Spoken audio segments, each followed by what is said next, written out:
সাম্প্রতিক ব্যাপক বৃষ্টিপাত উপেক্ষা করে চীনের বিস্তীর্ণ কৃষি জমি জুড়ে গ্রীষ্মকালীন গম কাটার কাজ দ্রুতগতিতে এগিয়ে চলেছে। কৃষি ও গ্রামীণ বিষয়ক মন্ত্রণালয়ের সর্বশেষ তথ্য অনুযায়ী দেশটি ইতোমধ্যেই ৮৬ লাখ হেক্টর জমিতে গ্রীষ্মকালীন গম কাটা সম্পন্ন করেছে, যা তাদের মোট গম উৎপাদনের ৩০%-এরও বেশি। প্রতিকূল আবহাওয়া সত্ত্বেও চীনের খাদ্য নিরাপত্তা নিশ্চিত করতে কৃষকদের এই নিরলস প্রচেষ্টা সত্যিই প্রশংসনীয়। দেশটির হনান, হুবেই এবং আনহুই প্রদেশগুলো গ্রীষ্মকালীন ফসল কাটার প্রধান কেন্দ্রবিন্দু হিসেবে পরিচিত। এই তিনটি প্রদেশ থেকে ৩০ লাখ হেক্টরেরও বেশি গম সংগ্রহের লক্ষ্যমাত্রা রয়েছে, যা দেশটির মোট গম উৎপাদনের একটি বিশাল অংশ।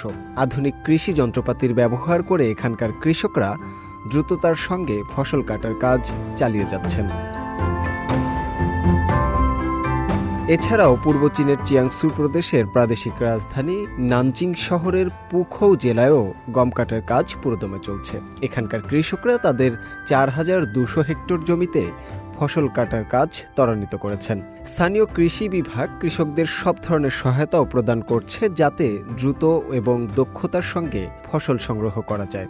স্থানীয় কৃষি সমবায়গুলো জানিয়েছে, বৃষ্টির কারণে সৃষ্ট চ্যালেঞ্জ মোকাবেলায় তারা সর্বোচ্চ চেষ্টা করেছেন যাতে কাটা গম নিরাপদে সংরক্ষণ করা যায়। এর জন্য কৃষকরা ভোর থেকে শুরু করে মধ্যরাত পর্যন্ত মাঠে কাজ করছেন।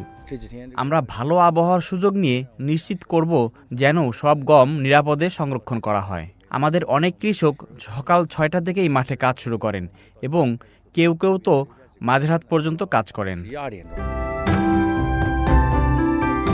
এদিকে দক্ষিণ পশ্চিম চীনের সিচুয়ান প্রদেশে গ্রীষ্মকালীন ফসল কাটাও প্রায় সম্পন্ন হয়ে এসেছে।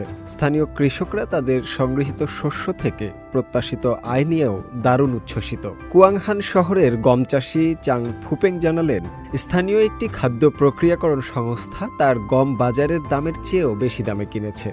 গম থেকে এবছর তার আয় হবে প্রায় ৭,৮০,০০০ থেকে ৭,৯০,০০০ ইউয়ান।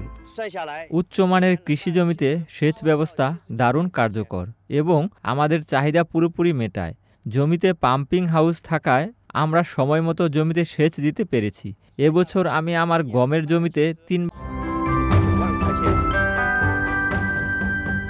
পূর্ব চীনের আনহুই প্রদেশে এ পর্যন্ত ৮০%-এরও বেশি গম কাটা সম্পন্ন হয়েছে। প্রদেশটির খরা মোকাবেলা কার্যকর পদক্ষেপ নেওয়ায় এবছর মোট গমের উৎপাদন গত বছরের সমপরিমাণ হবে বলেও আশা করা হচ্ছে।